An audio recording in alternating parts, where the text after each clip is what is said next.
No matter how much it hurts Rod's feeling to say it, we are an HOA, but our rules do not reflect the unique requirements for the individual neighborhoods. This means the code has to be broad and selectively applied. In my opinion, overly broad rules are not flexible, they're malleable, and there's a difference. Selective enforcement isn't tolerant, it's targeting. And here's one of many examples I have to back this claim. We're going to be listening to Township Trustee meeting from November 1st, 2023. And for those playing at home who want to check my work, conveniently the action begins right at the 15-minute mark, so it's easy to find.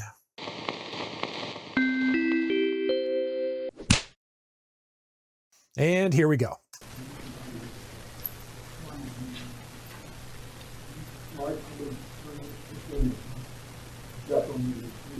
What's your address? Can you pull that up? Can you pull the photo of that up? Because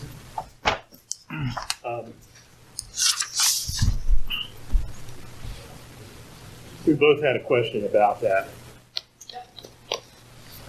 Okay. Full disclosure, none of the clips I play are going to be chopped up in any way.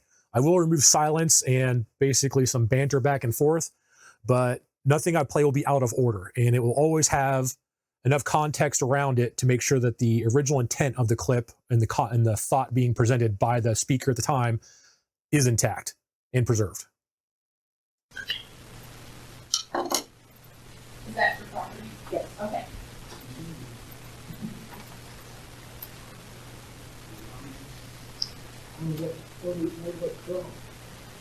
I can't hear him. What's the problem? It's the line there, the brush. It's in harbor rodents. Okay. Yeah. Okay. Basically, the resident has been cited, and he's in the meeting asking, what am I being cited for? And staff is saying that the brush that is growing along a fence line is problematic because it can harbor rodents. Now, this is a fundamental definitional problem, as they're going to discuss here in a little bit. What you might consider a problem overgrowth along a fence line in a built-up urban community is exactly that, a nuisance. However, if you're in a rural area, and this should be obvious for anyone who's visited the metro parks, anything that grows up around a fence line, a lot of times is just considered free fencing. It's called a hedgerow. And sir, I'm sorry to interrupt, but the township has a chipping program. Yes. So if you bring it out in front of your property, we'll chip it for free.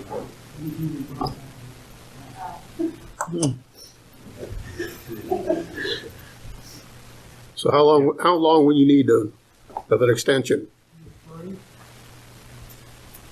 There he was asked how long of an extension he needs to get the property cleaned up per their ask.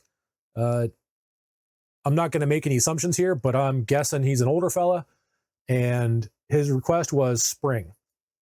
Makes sense. If something falls down in the fall, you might as well not try to do it in the middle of the winter, but okay, let's continue.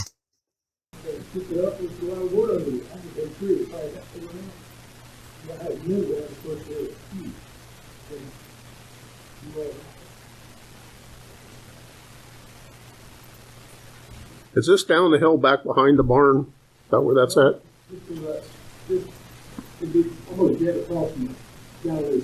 Yeah, it's on that north property line, right? Yes. Okay. How long do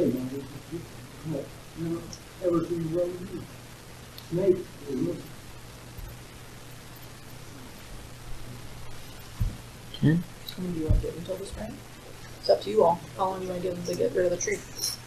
Now to jump in, because we don't have video of this one, the other voice you just heard, it would be Jen, the township attorney who was at every meeting for a little while there. And what they're discussing is whether or not we want to give them till spring, because we don't have anything that's on the books regarding these type of cases, because despite what people have said, they do make it up as they go along. And you're going to see more of that in just a second. Seems like there's a program that the township will help them with.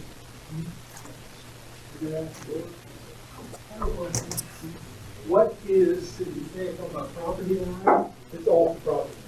What is your setback minimum? No, it's just that, we have no problem with you cutting the brush down on your property line. That's not a problem. And it's just getting it cleaned up. It needs to be cleaned up now. Well, that's Well, the question for the That's board. the question that the board's gonna have to, So again, there's some waffling on this. It's not terribly clear. It sounds like there's a mixture of a tree that they're going to talk about in a second, but also sounds like he recently cleared away the excess brush from along a fence line. And if you ever done heavy work like that, a lot of times what you do is you knock it down and then you let it set for several months.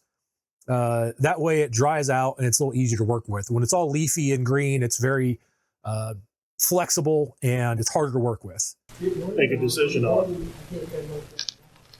But if we're setting the precedent, Right. so 2 weeks. Yeah. Doug? Here, Kathy is saying, well, if we do this, we're setting a precedent. Now, conveniently, hardly anyone ever goes to these meetings, so if they set a precedent, they can always just change their mind later. However, she at least is cognizant of the fact that they don't have anything in the rules to cover this, and it's going to get deeper from here. Basically, bring your waders. That's what you guys want. You know the area. Well, I know. Can you see it? There's an important question. Kathy asks, can you see it? They often cite that the only enforcement that they can do is from the public right-of-way. However, they also, and I'll play a clip of it if I got it. I'll drop it in a couple times, a couple different videos. Basically, if anyone complains about your property, whether it be a neighbor or anyone else, then they're going to go ahead and just defer to the neighbor, it seems. I didn't. I didn't see it when I went past.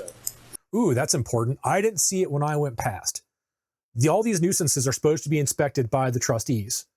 Now, I don't know that Kathy is driven by this property. She's deferring to, the other trustees in this regard. One has already said, I didn't see it. So it must not be terribly visible, which means they're not exactly following their own rules that are just kind of there. Does it meet that? I don't know. I mean, what do you think's reasonable? I mean, What? what do you think's, I think the question is, what's reasonable? How long do you want to give them? I mean, the spring is Spring is 6 months away, Yeah, potentially. 6 months. Then you're setting it out there for people. No, we can't, Doug, because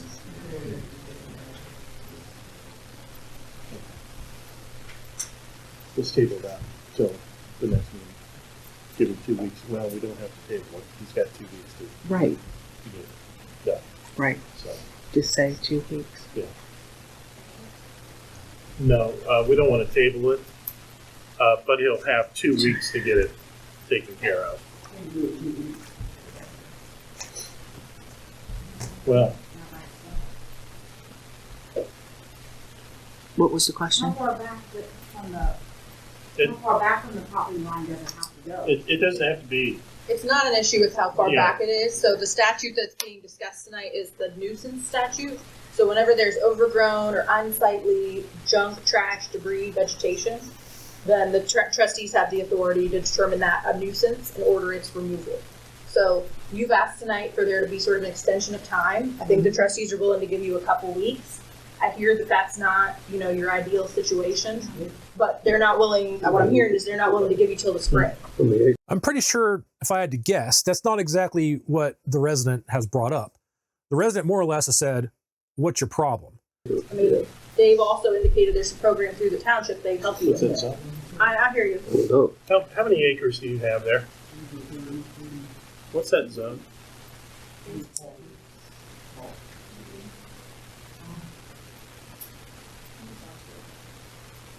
We think. I will have to check. Okay. Sorry. I will have to check. They're citing people, they didn't even know where they're zoned. It continues. So now we will have to table it. We are going to have to table if she doesn't know what it is for 30 acres. For 38 acres. So that's a zoning district. So there's like commercial districts, residential, it's one of the residential districts. Okay, thank you. Back up in here, I need it. You know how the creek goes. Mhm. Put Yeah. that in right there, it'll be worth it. And the creek. That'd get rid of it, wouldn't it? Yeah. I know. How far is that? You had a comment you wanted to make? I'm the one that filed the complaint. I'm the neighboring property to them. Oh, that's amazing. Yeah, it is. Really? Yeah, I mean, I just have in here a list of things that he's done to add Well, we're to not- the debris and stuff. We're not here to discuss it. The only thing we're discussing tonight is the weeds. I was just Or gonna the say, debris. this thing is from one tree, it is not from one tree that fell 2 months ago. It has been added to since the tree fell. He has also dragged stuff out of his field to put up against the property line. Like what? Tomato cages, all the wire. The garden's right there, what do you Yes. do? The garden is not right there. Yes, it is. Okay. And this is, Yeah, Okay. we're not. this isn't the forum for that. Yeah. We need to deal with this issue that's on the table and keep it adapted. I'm going to jump in again real quick and just remind everyone that the Ohio Revised Code has staunch and extreme protections for anything at all related to the pursuits of agricultural business. And not even business, it can be hobby farming, anything else in between. If you are engaged in agricultural activities, you are protected. You are exempt from zoning laws and building code regulations for anything that you build in relation to your endeavors for farming. Now, that's not to say, I think I mentioned in another video, that's not to say that your house doesn't follow these codes. And they're going to bump up into you very quickly the fact that our code doesn't address it either. What's the perimeter? What defines in the middle of a farm, what is being farmed, what isn't being farmed? If you turn your horses loose or your goats loose on your front yard that you normally mow, but it's directly adjacent to your house, sounds like that's officially going to be for agricultural uses, and the zoning doesn't apply. Back to this situation, this farmer could build a 30-foot tall building along the length of the property line. He could do nothing about it. He could do any number of activities, and this neighbor, unfortunately, is under the misconception that somehow he should be able to assert his, sensibilities and his subjective opinion of what another person's property and farm should look like. But here we are entertaining it. Yes, sir. From the They're road rural. out there, start to probably They're rural. 50 Okay. But it's on, is it, But is It it- starts at the that's telephone within pole that is agricultural? probably 2 but he's not Yeah. agricultural. Yes, it is. You get that for the right of way, Pass for we can take care of it. for nuisance conditions. I mean, what's a nuisance? Yeah, Well, what's a that's right. nuisance in an ag district might be different, so the lens might be different, right? But if it's a nuisance, it's a nuisance. There's not like a true exemption, like you're thinking, like a use Well, I exemption. mean, Like yours has an You exemption, know what the big, right? So here the attorney uses the fun ESG speak of it's a lens. Depending what lens we're looking through, then it is a nuisance or it's not a nuisance. The problem is she's dancing around exactly what I described. You can declare nuisance in theory. You can declare nuisances for the area directly around the dwelling, because the dwelling is the only thing that is actually able to be controlled by any zoning per the state. So now we're trying to figure out how we can use our code to effectuate the change we want, as long as we use the right lens to make it okay. I don't know, 'cause you got cows and chickens and stuff, I don't know. I'm really. Yeah, if he's- interested if he in has board. a- I think the board's willing to give you a 2-week extension, and If it's a I'm gonna give you nuisance, my he doesn't business get to card, say, and but I'm I'm gonna stop over and take a look at it have to be a and nuisance. discuss That's not true. it. But I think that's all the board's willing. I'm not a board member. yeah, serious, you got the board, you know, 2 weeks. More than. We're still discussing this. We're still, Okay. hold We're on, trying to figure this out with the correct zoning there. The zoning Okay. is rural. Hey, Hold on, sir. I want to make sure they hear what you have to say, but I also want to make sure they hear her. okay, go ahead, Dana. It is zoned rural, but it is a single family home. It's still a residential. Okay, so he's not, Okay. he doesn't fall under agriculture. He's not filed for that, right? Even if you were. They don't If matter. a fallen down tree that's been there for 2 months or 1 month or however long. It's a nuisance. It's a nuisance. Because that's So now we have clarified. Is he currently under a CAUV? Is it a functioning farm? No. Is it still zoned agricultural? And can he have horses and anything that pleases him on his farm and do farming things? Yes. Does the attorney think that that doesn't matter and that the normal freedoms that a person with this much property would normally expect to enjoy, especially living under state and county level unincorporated rules? She doesn't care. not where it's supposed to be, right? Chop Right. it up, put it in a wood pile, chop it up, get rid of it. That's where it's supposed to be. Okay.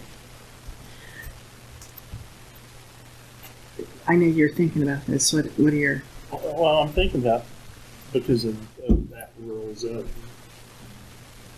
and how that, because, So, you know, everything, there's stuff goes on in rural zones Right. all the time Right. that we've been told doesn't happen. Well, so I would say that there's a ceiling to what you can and can't do, what you can do under ag, right? Well, you could say I'm ag or I'm rural. If it's a nuisance, it's a nuisance. But what might be a nuisance in a single family, brand new platted subdivision, right? When the grass gets to a foot tall, oh, that's a nuisance. If the field's a foot tall, well, shoot, that's not a problem, right? So your lens might be subjective, depends on its context. But if a downed tree that's been there, I mean, just playing with the example we have, the downed tree there's really no district where a downed tree can sit there and sit there and sit there. There's no district where a down tree can sit there and sit there and sit there. Have you ever been to the Darby Metro Parks? Seriously. This whole lens ESG talk nonsense, is gobbledygook, is ridiculous. Basically, no, it's a nuisance if we decide from Mount High that it is a nuisance. Ag or not, rural or not, commercial or not. So it's up to you whether you think it's reasonable to give him a little more time, a lot more time, something less than 6 months, but more than 2 weeks. I mean, so what she's saying is, I'm just using me for example. If my tree goes down, I'm rural, right?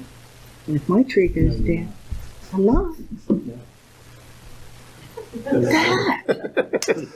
Kathy Smeltzer has lived in that house since 1996. At this point, she is a two-term trustee.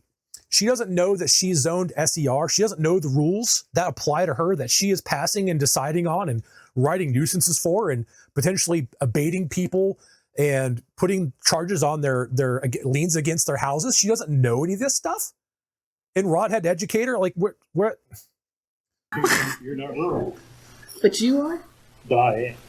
Across the street is? Okay. I think it's more. I think it's more useful if this helps. These are your decision makers. Just keep that in mind. I don't care who's sitting in the chair. I really don't.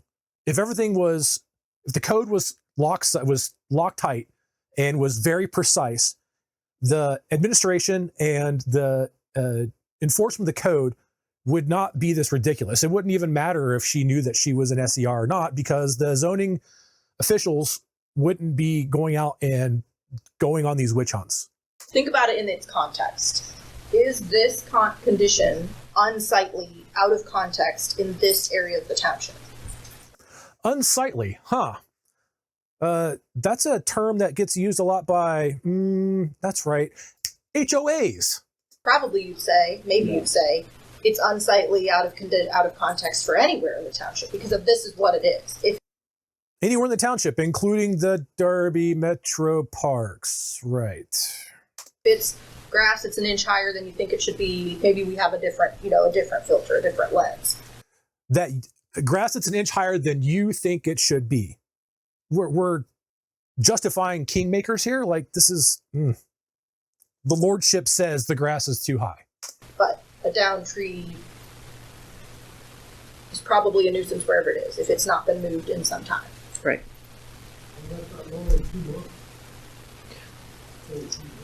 But that's pretty new, right? I mean, how long would it take you to get a tree moved out? Yeah. 2 months. 2 days. Okay. She just proved the point. Okay. How long would it take you to get a tree taken care of? You yourself. I would like to know how long it would take the attorney to get a tree taken care of. I'm not sure she can wield a chainsaw. If you've ever done this type of labor, how long does it take? How big's the tree? What's a reasonable amount of time?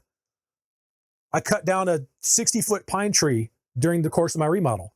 That thing took the better part of a week and a half to get fully bucked out and stacked up into logs. And then I still had basically 2 bonfires worth of brush to burn, which you can't do in the middle of a non-burn season. Like I hate listening to these, and this is why I'm running. This is everything. Like I've got 186 some odd examples of exactly this, just going back to 2023, that are infuriating. And there's no other word for it. It's just infuriating. We can give him more than 2 weeks, but I mean, if your concern is that the spring is this unquantifiable period that given his concerns, it's like, well, what's going to change in April?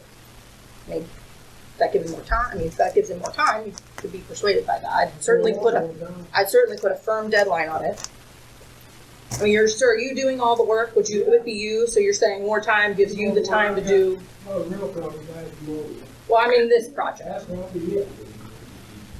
Is this rental property, or is this the other occupied? Is this owner occupied, or okay? It's rented. Just the farmhouse, but we still own and lease out the land. Right. We farm. And the plot thickens. Here again, we're talking about what is the circle, what is the sphere of influence that the township has over a property that is a farm that has a farmhouse on it. They're renting the farmhouse. It doesn't sound like they're renting the land. They still own the land. They've just rented the house. What perimeter establishment is actually supposed to apply here? It's all subjective depending on what lens we're using, because they haven't bothered to try to codify it. And this guy actually asked at the very beginning, what's the setback? I'll comply with your rule if you tell me what it needs to be. There is no rule. It's however we feel this day. The same would apply if we're actually doing this correctly with the current rule set, which they're not doing. But if we actually had the current rule set in place, the question should be, okay, what is the perimeter around the house? What is the zone around the house? What is the setback we're going to establish where our zoning code applies? In reality, if there's no fences and or if you're, in the middle of 40 acres and the house is plopped in the middle and the chickens are free ranging and everything else, then there is no zone. Especially considering if we're going to use the same rules for everybody, which says that there's no chickens allowed in residential areas, which means there's no chickens around houses, despite us being allowed to have chickens in SER and in rule. But okay, if we're going to apply that, then as soon as the chickens come across my property, I'm either in violation of one rule or I'm in violation of the other rule. There's 28 acres back behind the tree. Do it. Is there anyone who can help them? No, I don't know. Can a tenant help? Can a tenant help you? And why are we getting involved with the finances or the legal matters of residents? This is ridiculous. Tenant that lives on.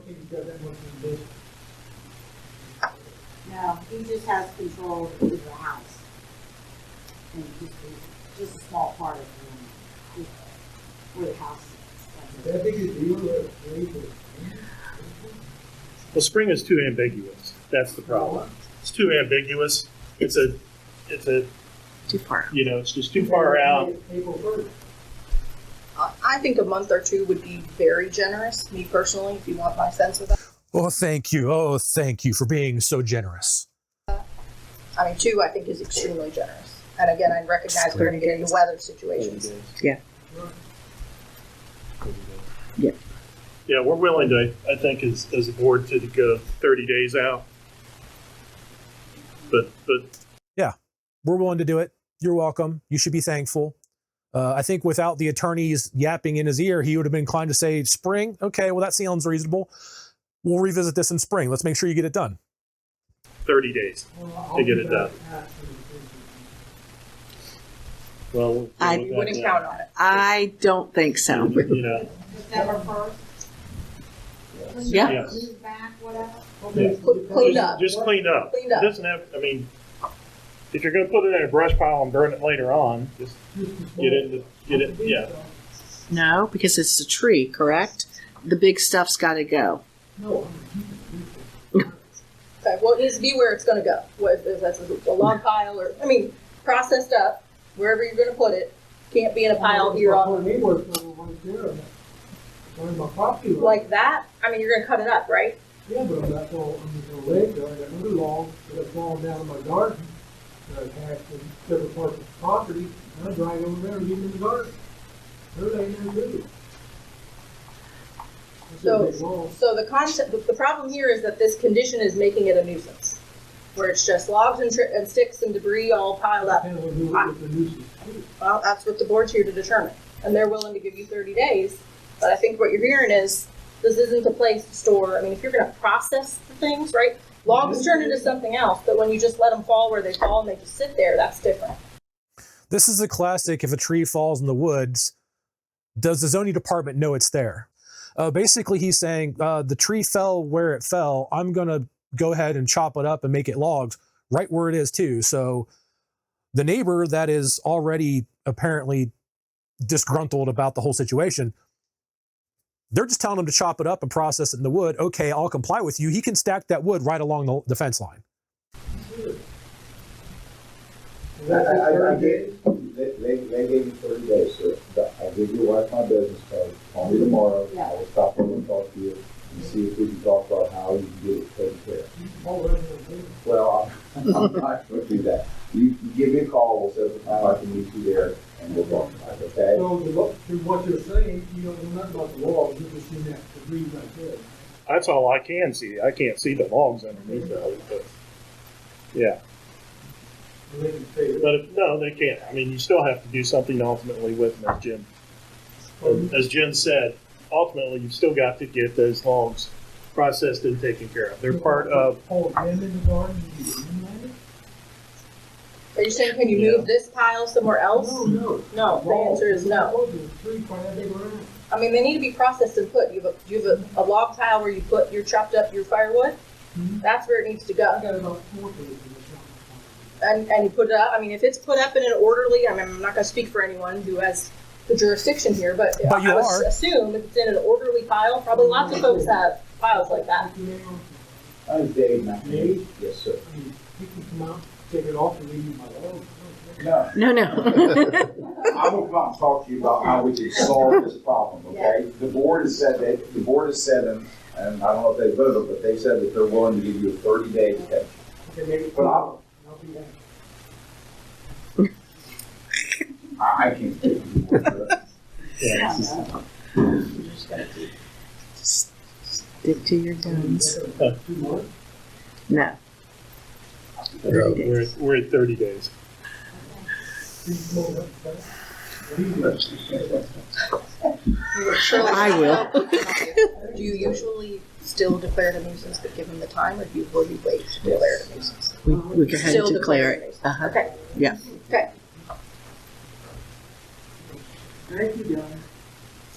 And that's it. And now you see a problem that I'm having with trying to generate these videos is that in order to get the entertainment value up and so that people watch them, I have to end up basically telling a story. I have to give a narrative. The other way to do it is like this, and basically just do essentially like a reaction video. The problem is the reaction video is there's not a lot going on the video screen. And if this stuff was super interesting, I think a lot more people would actually be showing up to the township meetings.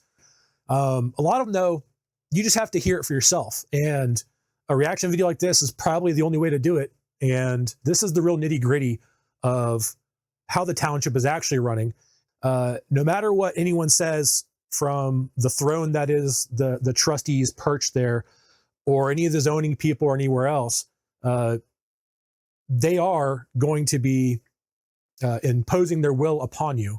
And it will be subjective, and it will not be something that you can point to a rule book and say that you are in compliance with, because they're going to put on whatever lens and use whatever tool they have in their toolbox to effectuate the change they want.